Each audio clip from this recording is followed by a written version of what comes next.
നമസ്കാരം. വിഷു ബമ്പർ നറുക്കെടുപ്പിൽ ഒന്നാം സമ്മാനമായ 12 കോടി ലഭിച്ച ഭാഗ്യവാനെ കണ്ടെത്തി.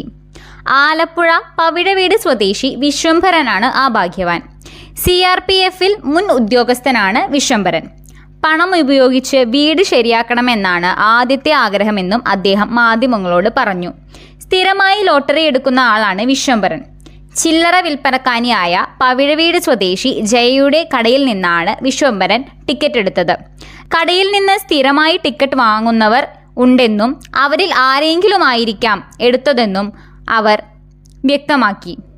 VC 490987 എന്ന നമ്പറിനാണ് ഒന്നാം സമ്മാനം ലഭിച്ചിരിക്കുന്നത്.